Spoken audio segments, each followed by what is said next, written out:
மாண்புமிகு பொதுப்பணித்துறை அமைச்சர்களுக்கு சொல்றேன். நீங்க சொல்ற நான் பேசுறேன். மாண்புமிகு நீர்வளத்துறை அமைச்சர் சொல்லுங்க. நீர்வளத்துறை அமைச்சர் சொல்லுங்க. இல்ல மாண்புமிகு பேரவைத் தலைவர் அவர்களே, உறுப்பினர் டேட்டாவோட எல்லாமே அவர் சொல்றாரு. பட்ஜெட் உரையில இது மாதிரி நாங்க 150 கோடி இதெல்லாம் சொல்றாரு. டிபிஆர் முதல்ல நாங்க அதை தயாரிச்சுட்டு அவர் இதெல்லாம் நடக்கிறதுக்கு 100 வருஷம் ஆகுன்றாரு. இந்த அரசால எல்லாத்தையும் எங்களால செய்ய முடியும் என்பதை நாங்க கூடிய விரைவில் நிரூபிப்போம் என்பதை தெரிவிச்சு. மாண்புமிகு அமைச்சர் அவர்களுக்கு உங்க பட்ஜெட் புத்தகத்தில் இருக்கிற வாசகங்கள் நீர்வளத்துறையினுடைய திட்டமிடத்துறையில் நடந்து கொண்டிருக்கின்ற அந்த வேலைகளின் அடிப்படையில் தான் நான் பேசுகிறேன். 10-15 ஆண்டுகளாக நீர்வளத்துறையினுடைய திட்டமிடுதல் துறைக்கு நான் எங்கள் பகுதியினுடைய நீர்த்திட்டங்களுக்காக ரெகுலராக செல்கிறவன். அதில் உள்ள செய்திகளைத்தான் உங்கள் பட்ஜெட்டிலே இருப்பதையும் இணைத்து சொல்லுகிறேன். மாண்புமிகு பொதுப்பணித்துறை அமைச்சர் அவர்கள் சொல்வதை நான் புரிந்து கொள்கிறேன்.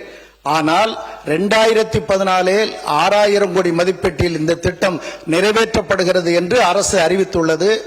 ஏறக்குறைய 800 கோடிக்கு மேல் அதற்கு திட்டத்திற்கு வழங்கப்பட்டு 550 கோடி ரூபாய் நிலையெடுப்பும் மேற்கொள்ளப்பட்டிருக்கிறது. நீங்கள் அந்த பட்ஜெட்டின் 88வது பக்கத்தில் புதிதாக இந்த திட்டத்தை செயல்படுத்த போகிறோம் என்று சொல்வதைத்தான் நான் கோடிட்டு காட்டுகிறேன் அன்றி வேறு ஒன்றுமில்லை. ஆகவே வாசகங்களை பயன்படுத்துகின்ற போது ஒரு நதிகளை இணைப்பது நாளையே சாத்தியமில்லை. 40 ஆண்டுகளுக்கு முன்பு ஐயா குமரியானந்தன் அவர்கள் கங்கை இங்கே வர வேண்டும், குமரி கடலை தொட வேண்டும் என்றார். வாய்ப்பு இல்லை. முதலமைச்சர் அவர்கள் கோதாவரி, காவிரி, வைகை இணைப்பு வேண்டும் என்கிறார்கள்.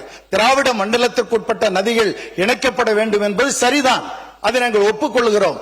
ஆனால் நமது சொந்த நாட்டில் இருக்கின்ற நதிகள், நமது கன்னியாகுமரியை சேர்ந்த சகோதரி சொன்னது மாதிரி நமது சொந்த நாட்டில் உள்ள நதிகள் இணைப்பிற்கான அந்த முயற்சிகளில் முதல் முயற்சியை கலைஞர் அரசு செய்தது.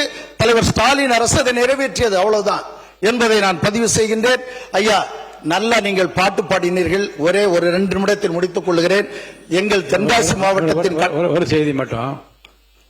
மாண்புமிகு நிதியமைச்சர் அவர்கள் தூய தமிழில் பேச வேண்டும் என்று சொல்லி நீங்கள் தூய தமிழ் பேசினீர்கள். ஆனால் நான் தொடர்ந்து பார்த்து கொண்டிருந்தேன். குறைந்தபட்சம் 9 முறையாவது பட்ஜெட் என்று சொன்னீர்கள். அதை நிதிநிலை அறிக்கை என்று சொல்லி நன்றாக இருந்திருக்கும். ஐயா நன்றி. நீங்க நேர கட்டுப்பாடு விதிக்கிற காரணத்தினால் விரைவா முடிக்கணுங்கிறதுக்காண்டி ஊடால அதை நான் சேர்த்துக்கிட்டு வேகமா போறேன். என் ஒரிஜினல் நடையில்னா இவ்வளவு வேகமா நான் போக மாட்டேன். நன்றி தங்கள் சுட்டிக்காட்டியதற்கு.